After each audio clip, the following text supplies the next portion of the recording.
Staying with us.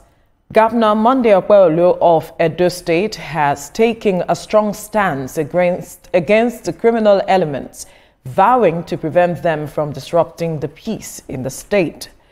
He made this announcement at the country home of Senator Adams Oshiomhole following a high-level security meeting that included political leaders, religious and traditional rulers, as well as heads of security agencies. The purpose of the gathering was to address security concerns in Edo North. Governor Okpebholo emphasized the significance of the meeting, highlighting its importance for maintaining peace and security across the state. He stated, quote, "Under my watch, criminal elements will not succeed in destabilizing Edo State. I will deal with them decisively and make the state uninhabitable for their activities," end quote. He assured residents that security would improve and promised that all resolutions from the meeting would be implemented for the benefit of the state. An Executive Director, Reverend David Ugolo, joins us via Zoom from Gambia, where he is attending a regional workshop on strategic use of the United Nations Human Rights Mechanism for this conversation. Good morning, Reverend. Thank you for joining us. Yeah, good morning. Thank you very much. Now, let's begin with this move by the governor of Edo State to have an all-inclusive meeting towards achieving stability security-wise in not just Edo North, but in the state as a whole. What do you make of it, and is that the right step in the right direction to achieving that? Yes, thank you again for inviting me to speak on these very important issues that is currently ravaging the entire country, not just Edo State alone. And just to say that what is required to deal with this challenge is what Monday Okpebholo, the governor of Edo State, have done. The political will is what is required. And I'm happy that this is synchronizing with what the president is also doing across the northern part of the country. And I mean Bauchi, Borno, and all those states where the issue of killing, kidnapping, S-men killing, and all that is going on. So the real variable that is required to deal with this challenge is the political will. And that's exactly what Monday Okpebholo have done. But I haven't announced to put all government machinery in place to deal with this challenge. I also believe very strongly that we must act smartly. Act smartly in the sense that government must begin to gather data on this issue by working closely with community people. It is not what government alone can deal with. If you look at the kidnapping trajectory in Edo State, you will know that it's not something that the police or the traditional security agency can deal with alone. There are community security architecture that is already in existence in Edo State that I think that this present government governor need to build on. And if the government actually looked at what happened during the Obaseki regime, it has to learn some good lessons from how the community vigilante helped to address this whole issue of kidnapping and violence across Edo State, because government is continuity. And also, I also want to encourage the government to also look at the fact that it has to also synchronize this local vigilante with the traditional security agency. And then you have the SSS.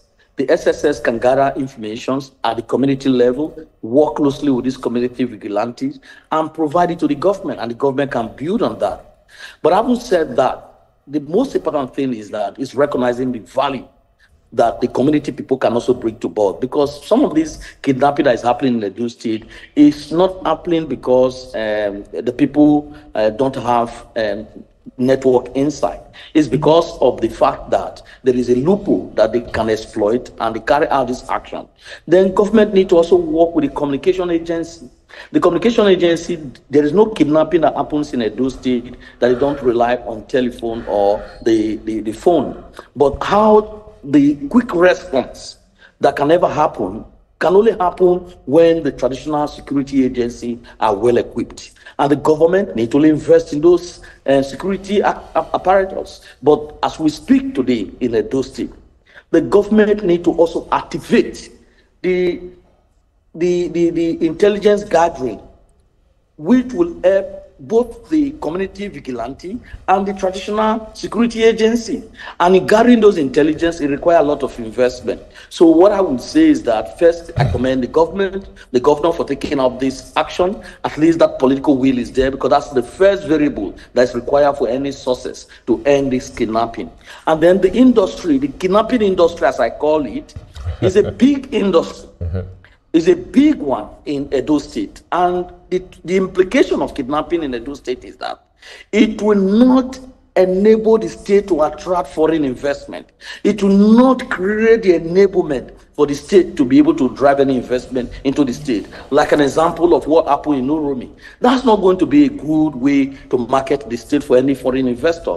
And so that's why the government has to deal with the issue in a way that at least send the right signal to both the kidnappers and their godfather. Because you see, the kidnapping, to deal with it, you have to learn lessons from previous administration, right from the time of Adamu Shomole down to Obaseki. You have to build on the sources and lessons from those regimes. And once government build on those sources, that's how you can deal with this challenge in a more holistic and broad way. And then another thing is about investment. The level of poverty in Edo State is huge.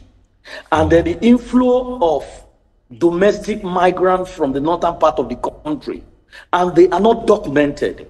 I can tell you that over thousands of youth moving from the northern part of the country to Edo State, they are not documented. And from our legal investigation we have carried out, over 80% of these young men and women that are moving into Edo State every day, they are not Nigerians.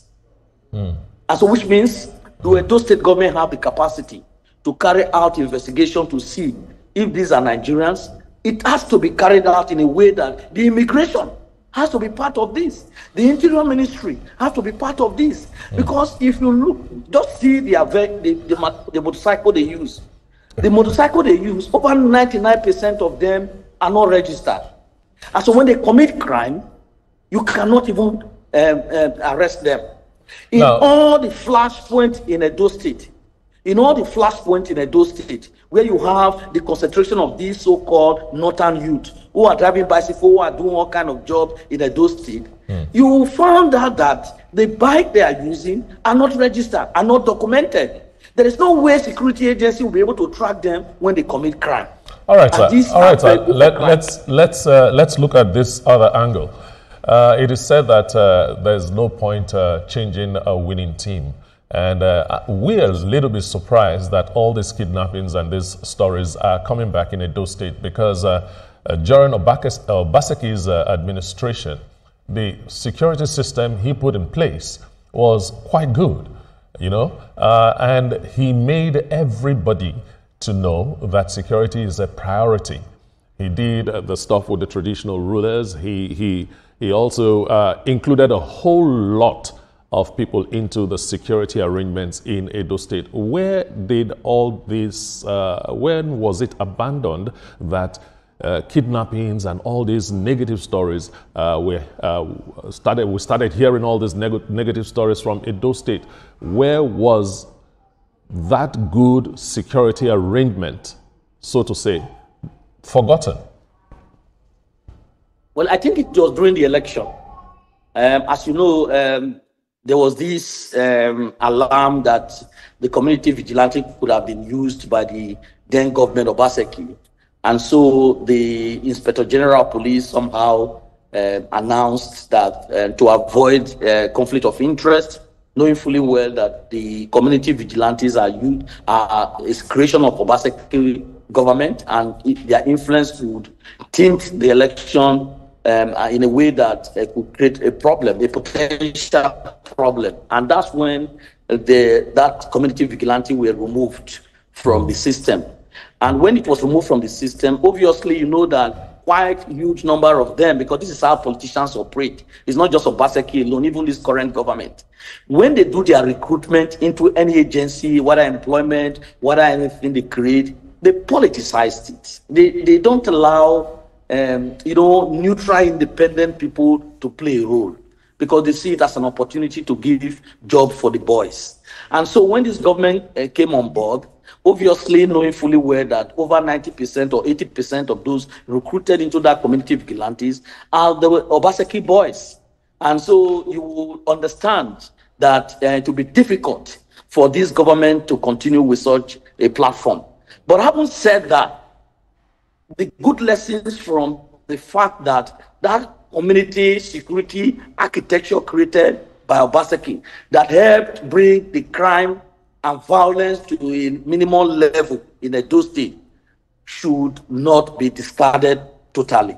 Our expectation from Senator Monday Okpebholo, the governor of Edo State, was that he was going to set up a system to look into that architecture, that security architecture, and see how to learn lessons from it and build on the success story and move on with it.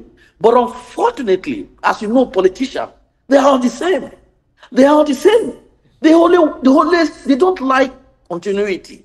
They want to build new things because that's where the big money will come. That's where you use big resources. So my message to Senator Okpebholo is that he should not allow himself to be deceived because 4 years is not 200 years. As we speak now, the narrative in Edo State is that it's a heaven of crime. It's a heaven for kidnapping. And that is not going to help him to achieve his goal of reducing poverty in Edo State. So what I would appeal to him is that why try to patronize those who helped him to win the election? He should learn lesson that it's not everybody that helped you to win election that will help you deliver. And so when it comes to the issue of kidnapping and violence and all this conflict in Edo State, he needs the right people. He needs to build on success story from Obaseki regime. That community vigilante that were built, that helped bring violence, kidnapping to a minimum level, he needs to reflect on it again and build on it and sustain it so that at least this could create an enabling environment for potential investors to come in Edo State. Otherwise, I don't see the monthly allocation that is coming to Edo State that will be sufficient to address the poverty that I see in Edo State. And obviously, what will happen now in the next few months is that with the inflow of northern youths daily, thousands into Edo State, the potential danger can be imagined because every spot of junction in Edo State, right from Uromi down to Auchi, down to Ekpoma, Ikobazua, Uredo, you can see the splash spot of youth, thousands of youth with bike.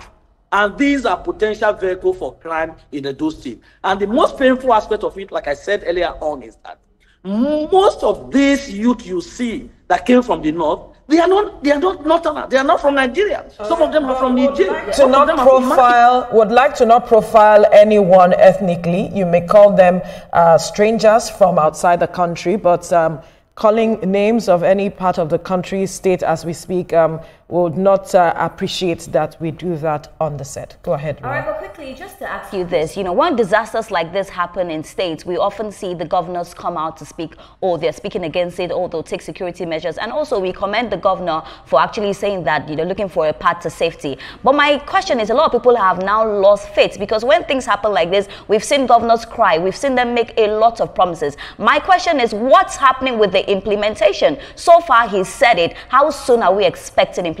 We don't want to wake up another morning and hear that something has happened. So in terms of implementation, where are we now? I think another thing again, thank you, my sister, implementation is really the challenge. But like I said, we must recognize the political will, which is the evidence of the action that we expect from a governor of But the will will not do it alone. You can have the idea, but the will not do it alone.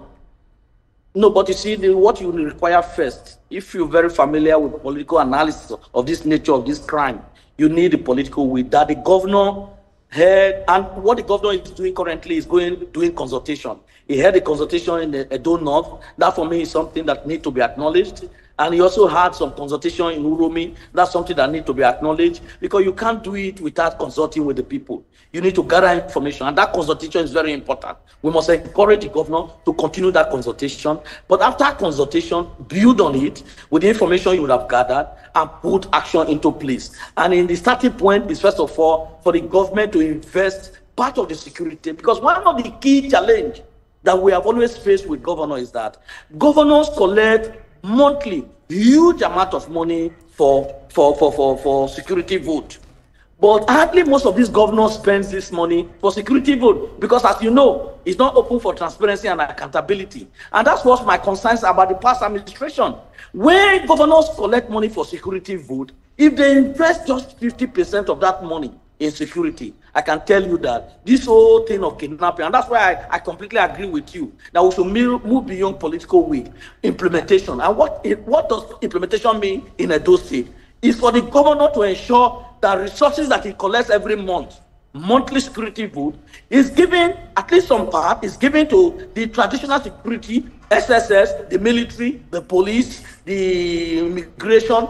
Once he is able to gather this agency and empower them with support, and they work in collaboration with the community vigilante, I can tell you, Edo State will be safe for business. Well, so if you see the latest actions by the incumbent governor, Okpebholo, he actually signed a new law known as Edo State Kidnapping Prohibition Amendment Law 2025 that includes death penalty for convicted kidnappers. And he said that there will also be demolition of properties used for such crimes.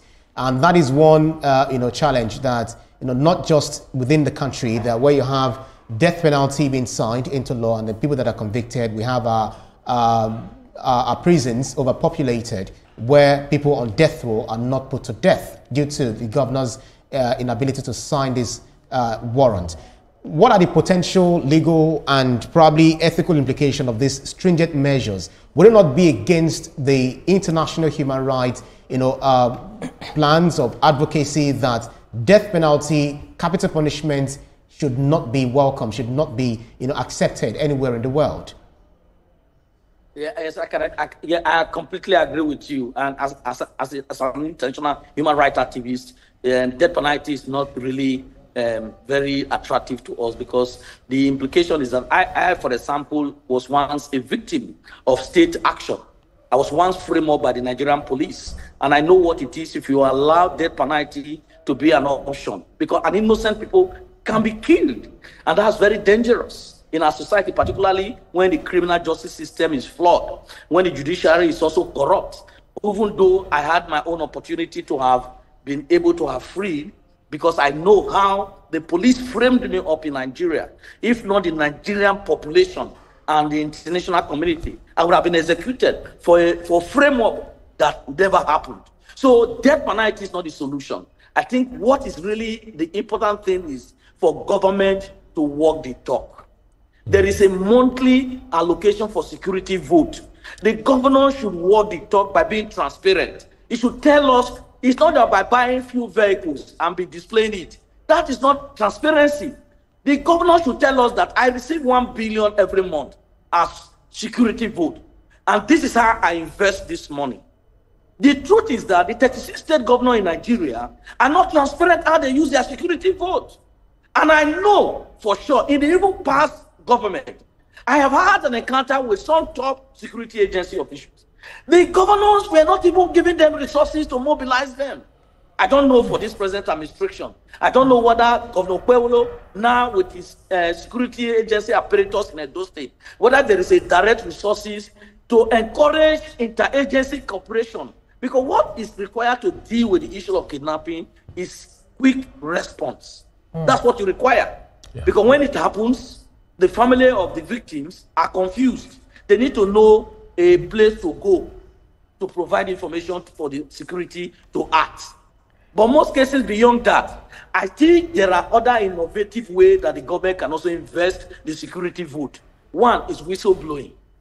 Because these people that are involved in kidnapping, they are not spirit, they are human beings. And some of them will spend the money in clubs house in Benin and in different places in Edo State and in Nigeria. And they have family.